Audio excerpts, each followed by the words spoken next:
Ce mercredi 18 janvier 2023, Roxane, Raphaël Volkov, va se laisser convaincre de quitter la ville, mais dans un dernier été de fureur, Mélissa Blin va bouleverser le quotidien des Sétoises avant une mort annoncée la veille.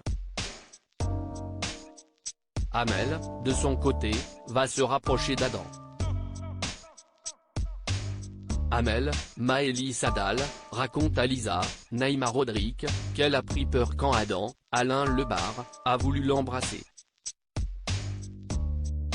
Elle craint de retourner au lycée, après une période difficile, pour retrouver le jeune homme qu'elle convoite. Sa sœur perçoit la maturité du jeune homme et conseille à Amel de dévoiler à Adam ce qu'elle ressent. Emma, Luna Lou, croise Alexandre Brasseur, en train de livrer une bourriche d'huîtres.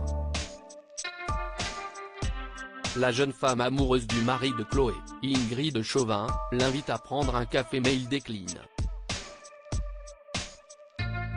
Emma et Adam se confient l'un à l'autre sur leur peine de cœur. Emma fait un bisou amical à Adam sous le regard étonné d'Amel.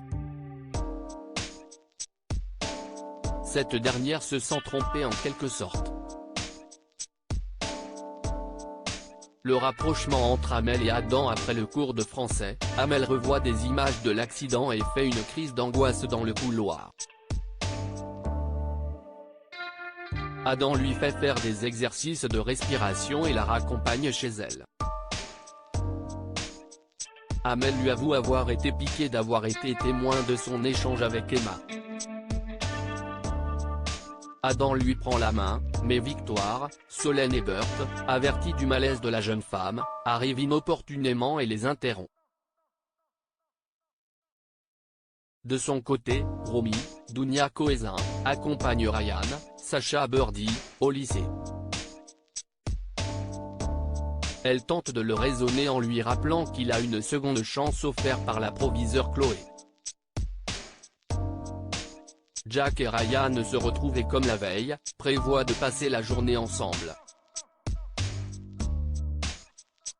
Ryan ramasse l'enregistreur tombé pendant le cours de français et l'attache autour du cou de son nouvel ami. Au foyer, après une discussion entre Jack et Ryan, ce dernier reçoit une notification issue d'une application de rencontre gay. Jack le devine en reconnaissant la sonnerie. Mais Ryan refuse de dire qu'il préfère les hommes, prétextant vouloir plaisanter sur cette application. Mélissa Blin mise hors d'état de nuire, Roxane, Raphaël Volkov, est prête à dire toute la vérité sur Aurélie Doumergue, mais Sarah la convainc de s'en aller. Elle la rejoindra. À son départ, Sarah, Camille Genot, fond en larmes. David Doumergue est séquestré par Mélissa Blin. Elle veut le garder comme objet de chantage pour ne pas que Roxane amène ses collègues lors de leur prochaine rencontre. David essaie de l'attendrir par rapport à sa maladie, sans succès. Mélissa Blin voit à travers les caméras de surveillance que Roxane tente de s'échapper. Roxane reçoit un appel de Mélissa Blin et entend son frère qui lui crie de penser au bébé et de partir. Mélissa devient folle et casse un verre au sol. La hackeuse pirate les feux de circulation de Sète et bloque Roxane obligée d'abandonner sa voiture pour aller au commissariat à pied. Georges identifie que le poste central du trafic est piraté en pensant qu'Aurélie Doumergue est derrière le coup.